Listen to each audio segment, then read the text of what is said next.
அஸ்ஸலாமு அலைக்கும் வரஹ்மத்துல்லாஹி வபரகாத்துஹு. இன்றைக்கு நம்ம உறவுகள் விஷயத்துல ரொம்ப வீக்காக இருக்கிறோம் இல்லையா?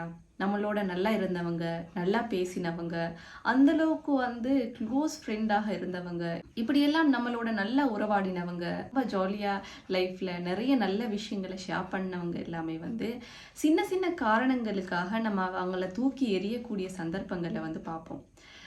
அது ஒரு பெரிய ஒரு ரீசனாகவே இருக்காது. பட் உறவுகளுக்குள்ள சண்டைகள் வரலாம். சண்டைகள் இல்லாம நம்ம அந்த அளவுக்கு எப்பயுமே ஹாப்பியா ஜாலியா இருக்கிற அப்படின்னு சொல்லி எந்த ஒரு இதுவுமே இல்லை. நமக்குள்ள சின்ன சின்ன முரண்பாடுகள் சண்டைகள் வந்தாலும் அது ஜிம்ம பகையாக முழுமையாக லைஃப்பை விட்டு பிரிகிற அளவுக்கு இருக்கக்கூடாது. ஏன்னு சொன்னால் அந்த பழகின நாட்கள் எல்லாமே ரொம்ப வேஸ்டா போயிடும் இல்லையா? எவ்வளோ நல்ல நல்ல எக்ஸ்பீரியன்ஸை ஷேர் பண்ணியிருப்போம், எவ்வளோ நல்ல விஷயங்களை ஷேர் பண்ணியிருப்போம், எவ்வளோ அழகான மூமெண்ட்ஸ் லைஃப்ல போயிருக்கும். அது எல்லாமே டோட்டலா நம்ம ஸ்பாயில் பண்ணக்கூடிய ஒரு நிலைமை தானே. இந்த உறவுகள் பற்றி சஹீஹுல் புகாரிலே வரக்கூடிய அழகான ஒரு நபிமொழி. சஹீஹுல் புகாரில 5989வது நபிமொழியாக பதிவு செய்யப்பட்டிருக்குது. இது அன்னை ஆயிஷா ரலியல்லாஹு அன்ஹா அவர்கள் அறிவிக்கிறாங்க.